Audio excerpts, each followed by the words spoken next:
Hello friends, welcome back to my channel. So simple and ఈజీగా తోటకూర పప్పు ఎలా చేయాలో ఈరోజైతే ఈ వీడియోలో చెప్తున్నాను. అండ్ ఇది బ్యాచులర్స్కి అండ్ వర్కింగ్ ఉమెన్స్కి చాలా యూజ్ఫుల్ అండ్ టేస్ట్ కూడా చాలా బాగుంటుంది.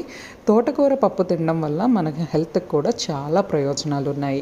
సో ఫస్ట్ అయితే నేను ఆల్మోస్ట్ 3 కట్టల తోటకూరను తీసుకున్నాను. సో వీడియోలో చూపించే విధంగా చిన్నగా కట్ చేసుకోవాలి. సో కట్ చేసుకున్న తర్వాత నేను చక్కగా శుభ్రం కూడా చేసుకున్నాను.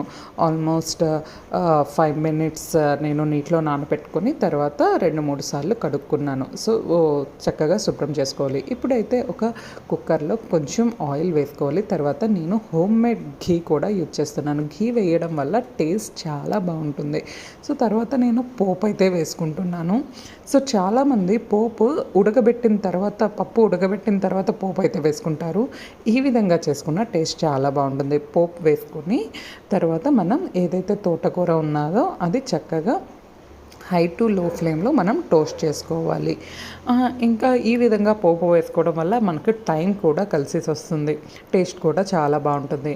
తర్వాత నేను 5 నిమిషాలు నానబెట్టుకున్న పప్పుని అయితే వేసుకుంటున్నాను. సో మీ క్వాంటిటీ బట్టి మీరు పప్పును వేసుకోండి. నేనైతే హాఫ్ కప్ పప్పు యూజ్ చేసుకుంటున్నాను. ఇది ఆల్మోస్ట్ 4 మెంబర్స్కి సరిపోతుంది.